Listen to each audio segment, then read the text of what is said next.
pour clore cet après-midi consacré aux commémorations du centenaire de l'armistice de 1918, voici un aspect que l'on connaît peut-être mal du conflit, le rôle déterminant que joua sur le front la physicienne Marie Curie, déjà mondialement connue pour ses prix Nobel. Elle les a obtenus avec son mari, Pierre Curie, mort dans un tragique accident de la circulation. Marie Curie est d'ailleurs brisée et elle décide de laisser ses 2 filles en Bretagne et de partir seule rejoindre les soldats pour mettre la science et ses recherches sur la radioactivité principalement au service des médecins qui opèrent des centaines de blessés par jour. Marie part sur les routes avec ses petites Curies, c'est ainsi qu'on les appelle, ces voitures radiologiques qui permettent de voir à travers les corps humains et de guider la main du chirurgien qui extirpe les éclats d'obus. C'est une révolution. Marie Curie, ainsi que son confrère Claudius Regaud, vient imposer la modernité des soins dans l'enfer de la guerre. Ce document est tout simplement l'histoire de 2 savants dans la bataille. Ils vont être rejoints d'ailleurs par Irène, la fille de Marie, qui a 18 ans. Elle s'engage, elle aussi, auprès des poilus. Les 2 femmes seront d'un courage extrême, d'une détermination totale et vont faire avancer à jamais la lutte contre le cancer grâce à la coordination entre la recherche et la thérapie. Marie Curie, une femme sur le front, c'est un récit saisissant de Marie-Noël Imbert, Yann Le Gall et Alain Brunard, porté par une actrice exceptionnelle, Dominique Raymond, et la voix de Denis Podalides. C'était il y a 100 ans, et dans ce noir et blanc des images d'archives, toute l'horreur de la guerre surgit dans nos vies. Mais sur un champ de ruines, au cœur de chaque drame, peuvent naître des héros ordinaires qui, dans le chaos, font le choix de rester les humains. Parmi tous ces destins, c'est celui d'une femme que nous allons vous raconter. Son nom est légendaire. Ses découvertes ont bouleversé notre vision du monde.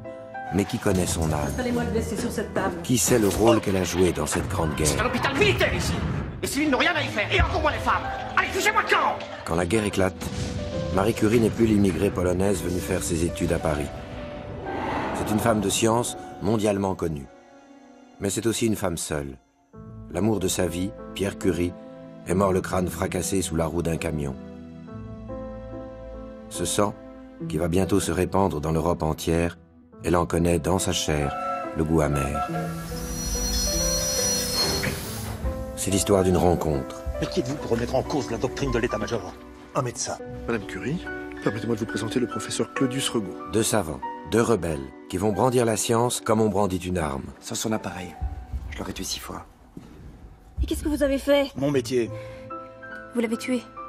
J'aurais pu le sauver, Une histoire de famille ravagée par le deuil, Pourquoi tu me parles jamais de mon père? et qui dans cette guerre trouvera une nouvelle raison d'aimer. L'histoire d'un espoir né de cette tourmente. Vous imaginez? Avec les rayons X et le radium, j'aurai alors 2 armes pour attaquer le cancer. C'était un plaisir, docteur. Une histoire vraie. Calcul, nos généraux l'ont fait. Plus une minute à perdre. Joffre contre-attaque. Et tandis que Marie met les mains dans le cambouis, Gallieni, chargé de défendre Paris à tout prix, parie lui aussi sur les automobiles.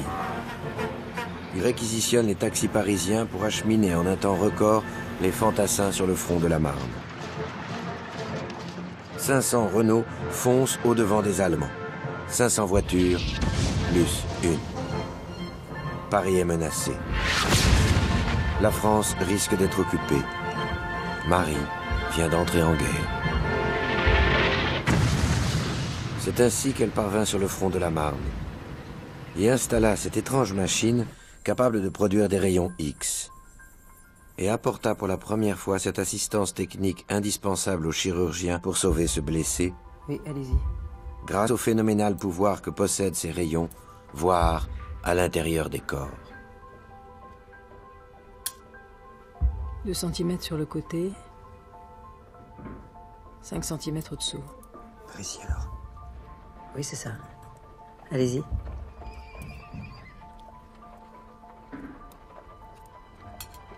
Là. C'est incroyable, c'est magique. Mieux. Scientifique. Les comptes. Regardez. 1, 2, 3, 4, 5, 6, 6. Une demi-douzaine d'éclats. Tout situé exactement là où elle le disait. Sans son appareil. Je l'aurais tué 6 fois. Regardier, préparez le suivant. Pourtant, j'ai essayé d'opérer en me servant d'une radiographie, mais ça n'a rien donné. Une radiographie? Une seule? Vous n'aviez qu'un seul cliché? Ah oui, pourquoi? Pour reconstituer une image en volume, il faut au moins 2 points de vue différents. C'est la base.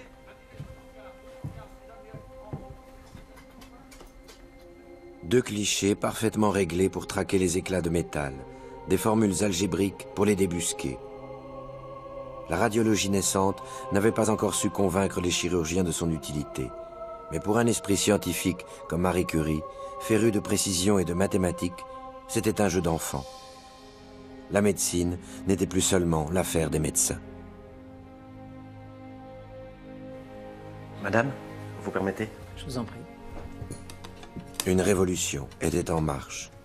Des chercheurs comme Marie et Regaud possédaient un savoir capable de sauver des vies. J'évacue les... C'est la fin d'une guerre qui a fait 9 millions de morts et plus de 20 millions de blessés. Longtemps après ce jour de paix, Ève révéla un secret. Sa mère a toute sa vie refusé la Légion d'honneur. Mais si on la lui avait proposée en 1918 à titre militaire, elle aurait accepté. Ève écrit « Ma mère n'eut rien. Après quelques semaines, le rôle joué par elle dans le grand drame s'effaça de toutes les mémoires. Et personne ne songea à épingler une petite croix de soldat sur la robe noire de Madame Curie. »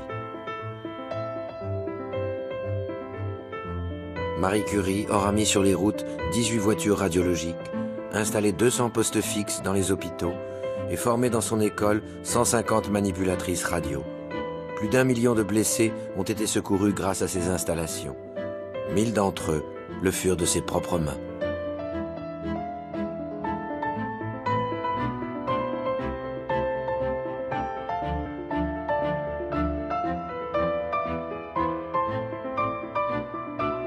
Ce que ces faits de guerre lui ont apporté, elle l'écrivit peu après de sa main, une grande douceur. Qu'est-ce qui se passe?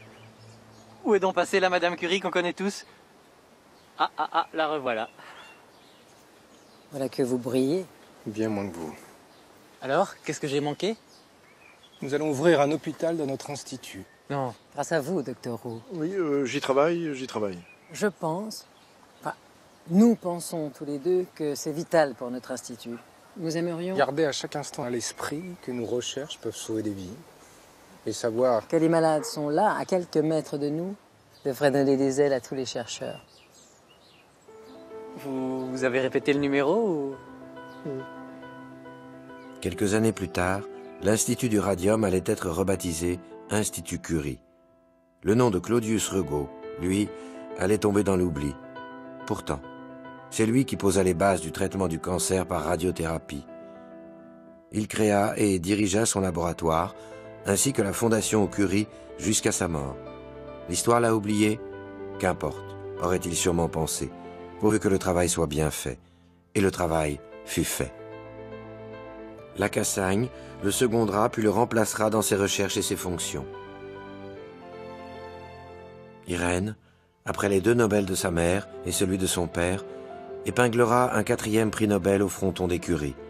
Si on ajoute celui de son époux, Frédéric Joliot, rencontré à l'Institut où il arriva comme préparateur de Marie Curie, en 2 générations, 5 prix Nobel.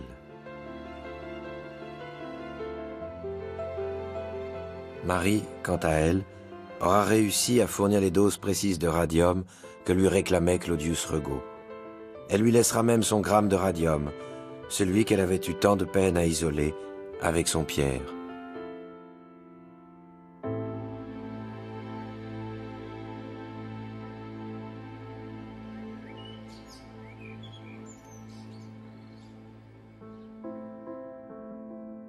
Il lui faudra alors partir avec ses filles pour une tournée aux États-Unis où elle y recevra un autre gramme de la précieuse matière pour poursuivre ses propres travaux et encourager la recherche des générations futures.